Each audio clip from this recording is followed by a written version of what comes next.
ನಮಸ್ತೆ. ಇಂದು ಭಾರತದ 80ನೇ ಸ್ವಾತಂತ್ರ್ಯ ದಿನಾಚರಣೆಯ ಅಂಗವಾಗಿ ನಮ್ಮ ಸ್ನೇಹರಂಗದ ಆಶ್ರಯದಲ್ಲಿ ಇಂದು ಧ್ವಜಾರೋಹಣ ಕಾರ್ಯಕ್ರಮವನ್ನು ನಾವು ಪ್ರಾರಂಭಿಸ್ತಾ ಇದ್ದೇವೆ.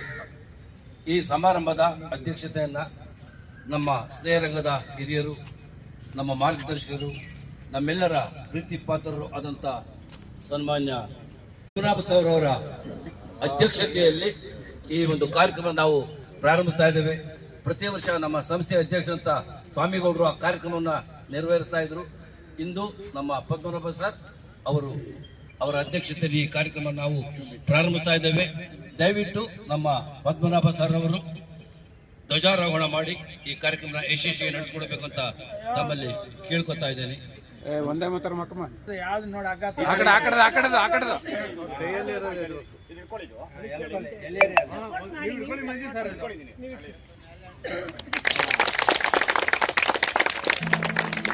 ಧ್ವಜಾರೋಹಣ ಮಾಡಿದಂತ ಅವರಿಗೆ ಧನ್ಯವಾದಗಳು.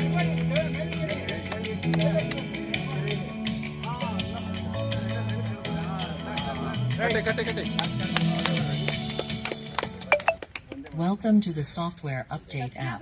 Check latest application updates. Support ಮಾಡಿ ವಂದೇ ಮಾತರಂ ಸುಜಲಾ ಸುಫಲಾ ಮಲಯಜ ಶೀತಲಾ ವಂದೇ ಮಾತರಂ ವಂದೇ ಮಾತರಂ ಶುಭ್ರಜೋಷ್ಣಾ ಪುಲಕಿತಯಾಮಿನಿ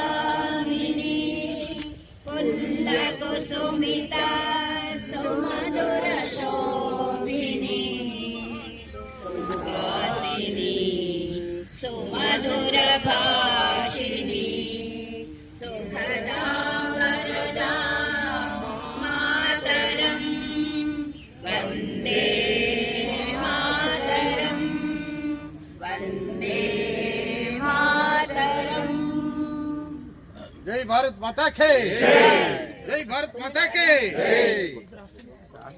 ನಾಯಕ ಜಯ ಹೇ ಭಾರತ ಭಾಗ್ಯ ವಿಧಾತ ಪಂಜಾಬ ಸಿಂಧು ಗುಜರಾತ ಮರಾಠ ದ್ರಾವಿಡ ಉತ್ಕಲ ವಂಗ ವಿಂಧ್ಯ ಹಿಮಾಚಲ ಯಮುನಾ ಗಂಗಾ ಉಚ್ಚಲ ಜಲಧಿ ತರಂಗಾ तव शुभ नामे जागे तव शुभ आशीष मागे गाहे तव जय गाथा जन गण मंगलदायक जय हे भारत भाग्य विधाता जय हे जय हे जय हे जय जय जय जय हे.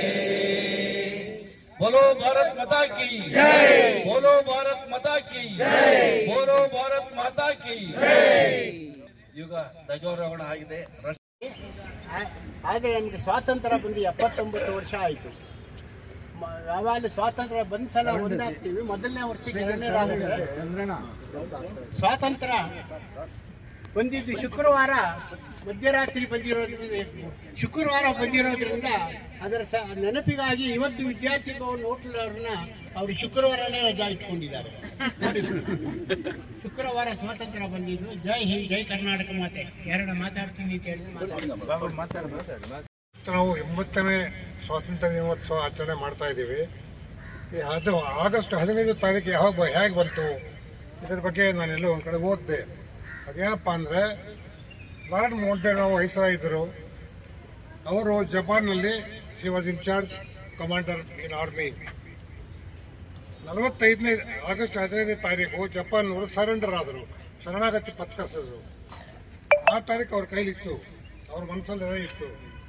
ಹಾಗಾಗಿ ಇಲ್ಲಿ ಪ್ರಶ್ನೆಯವ್ರು ಕೇಳಿದಾಗ ಪತ್ರಕರ್ತರು ಕೇಳಿದ್ರು, ಮೇಲಿಂದ ಮೇಲೆ ಕೇಳ್ತಾ ಇದ್ದರು, ಯಾಕೆ ಯಾವತ್ತು ಕೊಡ್ತೀರಾ ಅಂತ. ಅದಕ್ಕೆ ಅವರು ಆಗಸ್ಟ್ 15 ಅಂತ ಹೇಳಿಬಿಟ್ರು. ಆ ಥರ ಆಗಿ ಆಗಸ್ಟ್ 15 ಫಿಕ್ಸ್ ಆಯಿತು. ಇದಕ್ಕೆ ಬೇರೆ ಏನೂ ಸಂಬಂಧ ಇಲ್ಲ, ಕಾರಣವಿಲ್ಲ. ಅವರು ಕ್ಯಾಶುವಲ್ ಆಗಿ ಹೇಳಿದ ಮಾತು ಅದೇ ಪೂರ್ಣ ಆಯಿತು. ಹಾಗೆ ಸ್ವಾತಂತ್ರ್ಯ ನಮಗೆ ಬರಬೇಕಾದ್ರೆ ಅದು ಹಿಂದೆ ಇತಿಹಾಸ ಬಹಳ ದೊಡ್ಡದಿದೆ. ಅಷ್ಟು ಸುಲಭವಾಗಿ ಸ್ವಾತಂತ್ರ್ಯ ಬರಲಿಲ್ಲ. ಅವರು ರೋಸ್ ಹೋಗಿದ್ರು, ಇಲ್ಲಿ ಇಟ್ಕೊಂಡು ಇನ್ನೇನು ಮಾಡ್ಬೇಕು ನಾವು, ಎಲ್ಲ ದೋಚ್ಕೊಂಡದ್ದಾಯ್ತು, ಏನು ಇಲ್ಲ ನಮ್ಮ ಹತ್ರ ಇಲ್ಲಿ ಇದು ಏನು ಪ್ರಯತ್ನ ಇಲ್ಲ ಅಂದ್ಬಿಟ್ಟು ಅವ್ರು ಸ್ವಾತಂತ್ರ್ಯ ಕೊಡಬೇಕು ಅಂತ ಜೂನ್ 42 ಶುರು ಮಾಡಿದ್ರು ಡೆಲಿಬರೇಷನ್ಸು. ಅದಕ್ಕೆ ಸರಿವಾಗಿ ರಾಡ್ ಕ್ಲಿಪ್ ಅಂತ ಒಬ್ಬ ಮನುಷ್ಯ, ಇವತ್ತು ಸರ್ವೇಯರ್, ಅವ್ರನ್ನ ಕಳಿಸಿದ್ರು. ಏನು ಅವ್ರ ಕೆಲಸ ಅಂದರೆ ದೇಶದ ವಿಭಜನೆ ಮಾಡೋದು, ಯಾವ ಪ್ರಾಂತ ಇಂಡಿಯಾಕ್ಕೆ ಯಾವ ಪ್ರಾಂತ, ಅವರು ಲೈನ್ ಹಾಕಿದ್ರು. ಯಾವ ಸೈಟು ನೋಡಲಿಲ್ಲ, ಎಲ್ಲೂ ಪ್ರಾಂತಕ್ಕೂ ಹೋಗಲಿಲ್ಲ, ಗೆರೆ ಹಿಡಿದ್ರು. ಆ ಗೆರೆ ಬಿಟ್ಬಿಟ್ಟು ಅದರಲ್ಲಿ ಜಮ್ಮು ಕಾಶ್ಮೀರ ಬಿಟ್ಬಿಟ್ರು ಅವರು. ಇಟ್ ಇಸ್ ಡಿಸ್ಪ್ಯೂಟ್ ಇದೆ ಅಂದ್ಬಿಟ್ಟು ಅದು ಬಿಟ್ಬಿಟ್ರು, ಅದು ಮಾಡಲೇ ಇಲ್ಲ. ಉಳಿದಿದ್ದೆಲ್ಲ ಮಾಡಿದ್ರು. ಪ್ರತ್ಯೇಕ ಪ್ರಾಂತ ಮಧ್ಯಪ್ರದೇಶ, ಉತ್ತರ ಪ್ರದೇಶ, ಇನ್ನೊಂದು ಮತ್ತೊಂದು ಯಾವ ರಾಜ್ಯದ ಆಳ್ತಾ ಇದ್ರು, ಅದೆಲ್ಲ ಬೇರೆ ಬೇರೆ ಮಾಡಿದರು. ಹೀಗಾಗಿ ಆ ಲೈನ್ ಹಿಡಿದ್ರಲ್ಲ, ಆ ಲೈನ್ ಆಯಿತು. 47 ನಮಗೆ ಬಂತು ಸ್ವಾತಂತ್ರ್ಯ. 47 ಬಂದ ಮೇಲೆ 2 ವರ್ಷ ಆದಮೇಲೆ ದಂಗಲ್ ಶುರುವಾಯಿತು. ಲಕ್ಷಾಂತರ ಜನ ಈ ಕಡೆಯಿಂದ ಆ ಕಡೆ ಹೋಗೋದು, ಆ ಕಡೆ ಈ ಕಡೆಗೆ ಹೋಗೋದು, ಯಾರಿಗೂ ಗೊತ್ತಿರಲಿಲ್ಲ. ಗುರುದಾಸ್ಪುರ ಅಂತ ಒಂದು ಊರಿದೆ ಪಂಜಾಬಲ್ಲಿ. ಆ ಗುರುದಾಸ್ಪುರಲ್ಲಿ ಮುಸ್ಲಿಂ ಪಾಪ್ಯುಲೇಷನ್ ಜಾಸ್ತಿ, ಅದನ್ನ ಇಂಡಿಯಾಗೆ ಸೇರಿಸಿದ್ರು. ಒಂದಕ್ಕೂ ಒಂದು ಸಂಬಂಧವೇ ಇಲ್ಲ. ಏನೋ ಒಂದು ಮಾಡಿ ನಮ್ಗೆ ಕೊಟ್ಟರು. ಆದರೆ ನಮ್ಮಲ್ಲಿ ಇದ್ದ ದುರ್ನೀಂಡರು ಕೇಪಬಲ್ ಆಗಿದ್ದರು, ಕ್ಷಮತೆ ಇತ್ತು. ಅದಕ್ಕೆ ಅವರು ನಮ್ಮ ದೇಶನ ಒಟ್ಟಾಗಿ ಇದುವರೆಗೂ ನಮ್ಮ ಸುಖವಾಗಿರೋಕ್ಕೆ ಮಾಡಿದ್ದಾರೆ. ಧನ್ಯವಾದಗಳು. ಹಾಗೆ ಇಂದಿನ ಅಧ್ಯಕ್ಷತೆಯನ್ನು ವಹಿಸಿ ನಮ್ಮ ಧ್ವಜಾರೋಹಣ ಕಾರ್ಯಕ್ರಮ ನೆರವೇರಿಸಿದ ಪದ್ಮನಾಭ ಸಾಬ್ ಅವರಿಗೆ ಧನ್ಯವಾದಗಳು. ಮತ್ತು ನಮಗೆಲ್ಲರೂ ಗುರುಗಳಾಗಿ ನೂರಾರು ವಿದ್ಯಾರ್ಥಿಗಳಿಂದ ಮಾಡಿದಂಥ ನಮ್ಮ ಸನ್ಮಾನ್ಯ ರಾಮಯ್ಯ ಸರ್ ಅವರಿಗೆ, ಹಾಗೆ ನಮ್ಮ ಹಿರಿಯರಂತ ಹನುಮಣ್ಣರವರು ದಯವಿಟ್ಟು ಬರಬೇಕು, ಬನ್ನಿ. ಹಾಗೆ ನಮ್ಮ ಮಹಿಳೆಯರೇ ಇಲ್ಲಿ ಯಾರು ಹಿರಿಯರಿದ್ದೀರಾ?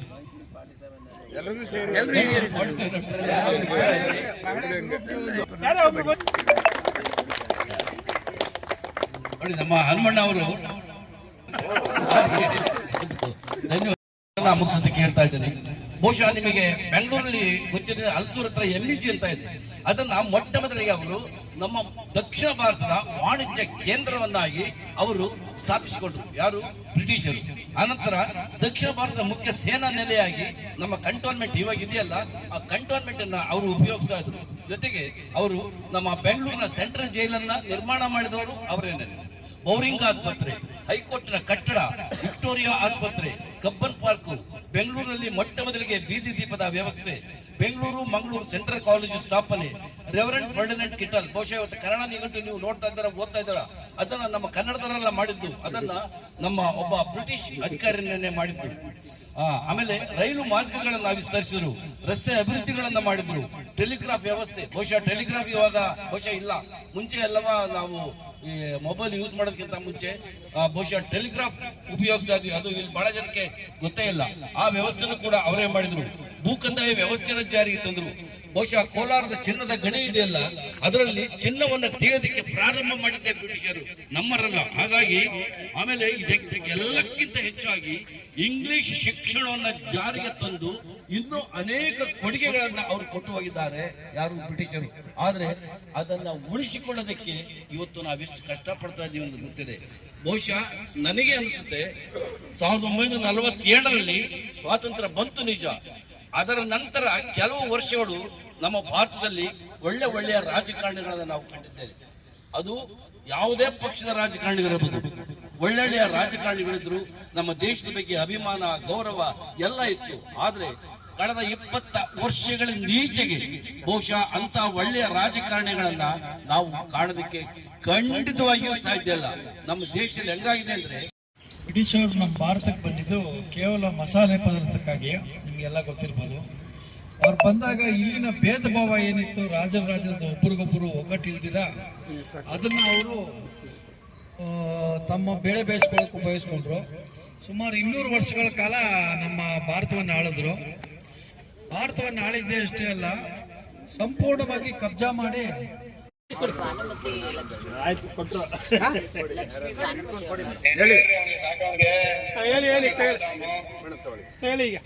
ಬಾಬು ನೀನು 2 ಮಾತು ಮಾತಾಡ. ಬಾಬು 2 ಮಾತಾಡ್ತಾರೆ. ಬಾಬು ಅವರು ಮಾತಾಡಿದ್ದಾರೆ. ಅದಕ್ಕೆ ಮುಂಚೆ ನಮ್ಮ ಅಧ್ಯಕ್ಷರು ಏನಾದ್ರು ಮಾತಾಡಿದ್ರೆ ಮಾತಾಡ್ಬೋದು, ದಯವಿಟ್ಟು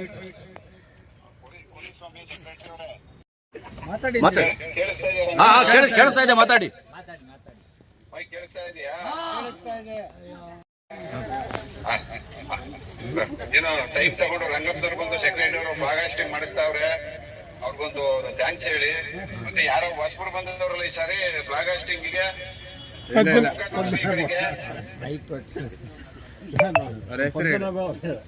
ಅಲ್ಲ ಸರ್ ಮಾತಾಡಿದ್ರೆ ಇಷ್ಟೊಂದು ಮಾತಾಡಿದ್ರಿ ಶ್ರೀವತ್ಸ ಗೊತ್ತಪ್ಪ ನೀನೇ ಅಂತ, ನೀನೇ ಗೊತ್ತಪ್ಪ. ಅದಕ್ಕೆ ಮುಖ ತೋರಿಸಿ ಈ ಕಡೆಗೆ ಎದ್ದು ಬಂದ ಎದುರುಕೊಂಡು ಹಿಂದೆ ಹೋಗ್ಬೇಡ.